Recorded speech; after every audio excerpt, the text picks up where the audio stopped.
It's white to move here, and white is completely winning, even though black has a rook and a pawn for a bishop and a pawn. And the reason is that this pawn is working towards promotion. However, the winning move in this position is just not obvious. You might decide to try a move like this, trying to stop your opponent's rook from getting here, because your opponent is simply threatening maybe a move like this, check, and maybe coming back here and picking up the pawn. Since this square is already taken from the rook, your opponent just goes here, and you have already calculated this, that you are going to block the rook out like this, and you are simply threatening to promote to a queen, and it looks like your opponent cannot do anything about it. However, your opponent comes in here with a check, and after you move your king somewhere, then they come in here and they are looking at your pawn, and if necessary they are going to sacrifice this rook for the pawn, and the game ends in a draw. So what if you try a move like this, trying to stop your opponent from getting into the square and stopping the pawn? Well, your opponent comes in here with a check, force the king into this file, then they come in here with a check, and when you move your king trying to defend this pawn, well, they can sacrifice the rook for the pawn,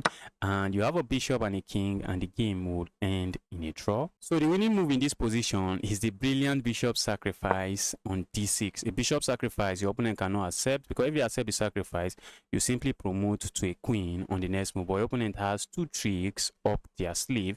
Your opponent can come in here with a check, and we are going to also look at this move.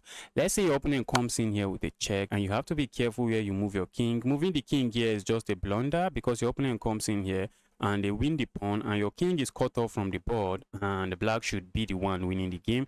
If you decide to move the king here, then comes this check, the king is forced into the square, they pick up the pawn, and although the engine say this position is equal, but you are just going to struggle to get a draw in this game. So after this check, instead of moving your king here or here, you move your king here. So your opponent plays rook to g4, and they are threatening to capture this pawn on the next move. And even if you try to defend the pawn with your king, they are just going to sacrifice the rook for the pawn, and it's going to end in a draw. However, you have a brilliant move in this position. You can pause the video to see if you can find it. It is the brilliant bishop sacrifice on f4. And if your opponent decides to capture this bishop now, well, you simply push your pawn forward, promote to a queen, and it's just a winning endgame for white.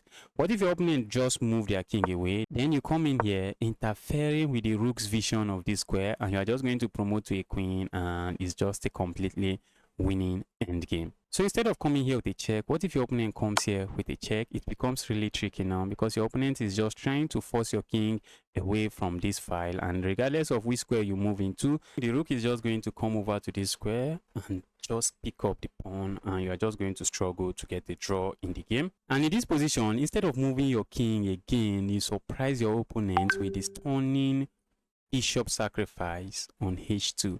A bishop sacrifice that they just have to accept, else you are just going to promote on the next square. So they accept the sacrifice. Then comes this move. You are hitting the rook, and your opponent simply goes back. And in this position, you have two options: go here to stop your opponent's rook from coming behind the pawn. However, only one of those moves work.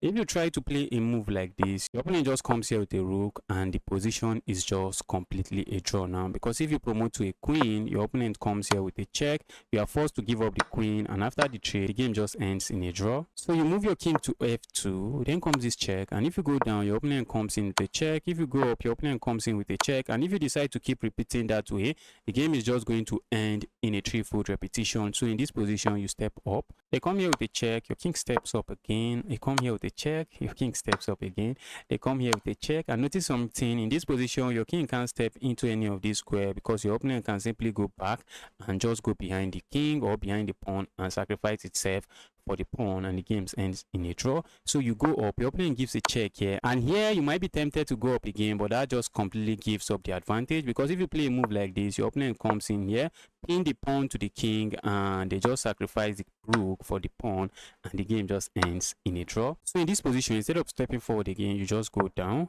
and your opponent gives a check again, you go down, your opponent gives a check again, and in this position you move your king here, you are hitting the rook, you are threatening to promote on the next move, and there's no way for your opponent to stop the pawn from promoting, and it's going to be a queen against a rook endgame, and it's just completely winning for you. Thanks for watching. If you like videos like this, don't forget to hit the like and subscribe button for more videos like this.